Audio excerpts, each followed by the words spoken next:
Mafhungo nga Rotshidzwa Maremba.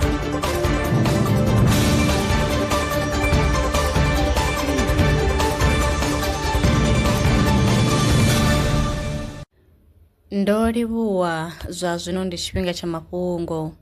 U fhedza tshifhinga tshiṱuku musi vhaaluwa vha tshi khou vhona televishini zwi nga fhungudza khombo ya u tsikeledzea muhumbulo. Tsedzuluso yo rangiwaho phanḓa nga Yunivesithi ya Groningen kha ḽa Netherlands yo wana uri hu na mbuyelo ya mutakalo wa muhumbulo musi vhaaluwa vha tshi fhedza awara vha khou ita nyonyoloso vhudzuloni ha u vhona televishini. Ngudo: effects of substituting TV watching time with physical activities or sleep on incident major depression results from the Lifelines cohort study yo gandiswa kha dzhenala ya European Psychiatry.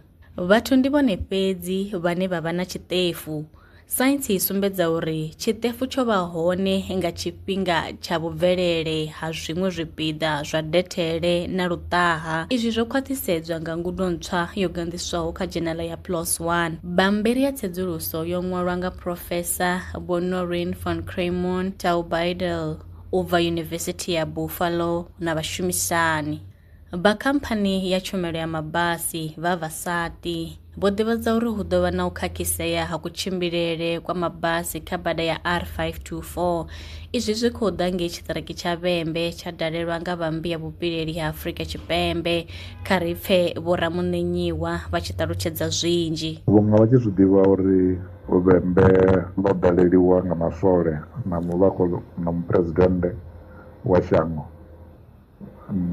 Bizi dza vha Vasati dzi ḓo vha na u khakhisea kushumele zwino ri khou confirma uri u bva namusi nga 3 sumbedza uri a dzi tsha ḓo tshimbila nga zwifhinga zwine vha zwi ḓivhisa nga zwone.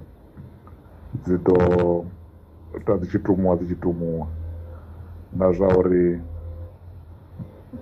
bizi dza 1 bizi dza 4 na past 4 a dzi nga ḓo vha hone dza vhupo vhu tevhelaho: Tshitandani, Kutama, Nthumule, Playfontein, Amaila, Elemu na Vuwani ḽoṱhe na dzine dza bva Thohoyandou dzi tshi ya Maswoleni hafha Vuwani a dzi nga ḓo tshimbila nga zwifhinga, dzi ḓo khakhisea.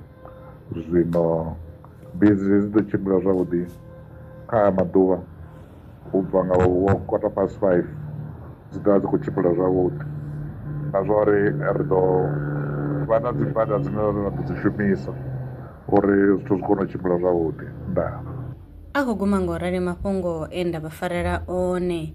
Arali vha na mafhungo ane vha tama ri tsha tevhelela kana wa sala murahu vha nga ri foinela kana vha rumela mulaedza wa WhatsApp kha nomboro dza 083 316 0190 kana 083 861 2263. Nṋe na vhone kha ri ṱangane mafhungoni tshifhingani tshiḓaho. Lwa miṅwaha i fhiraho fusumbe dzina ḽithihi fhedzi ḽi ḽone ḽi bvaho phanḓa kho endedza vhadzulapo vha ḽa Afrika Tshipembe. Mulaudzi Transport Service ndi khamphani yavho ine ya vha endedza u ya na u vhuya mishumoni nyendo dza kule na tsini hu tshi katela na u welekanya mikano ya mashango a tsini na Afrika Tshipembe. Ri vha endedza vha swika hune vha khou ya vho tsireledzea. Arali vha tshi ṱoḓa u bva nga tshigwada u dzhena na vhuṱambo vhufhio na vhufhio kha vha ri fhulufhele ngauri ri ḓo vha swikisa nga tshifhinga. Vha nga ri kwama kha nomboro dzi tevhelaho: 083 227 0606. Mulaudzi Transport Service. No place is too far to reach. Zwino ri tshi khou amba vhanga vha sa ḓivhi uri masheleni a u tandulula thaidzo ine vha vha nayo vha ṱo a wana gai vha songo tsha ṱwa vha tshi renga nga ṱhoho lini. Veldran Brands i hanefha tsini na vhone. Ri ḓo vha thusa u bva kha 500 u swika kha 4000 randa. Riṋe ri khou ṱoḓa tshiḽipi tsha muholo, khophi ya basa, 3 months bank statement na proof of residence. U bvapo tshelede i khou ṋamba ya dzheniswa nga murahu ha zwiminetse nyana. Kha vha rumele WhatsApp zwino 072 019 5843. Veldran Brands ndi vha hadzimisa masheleni vho ḓi ṅwaliselaho.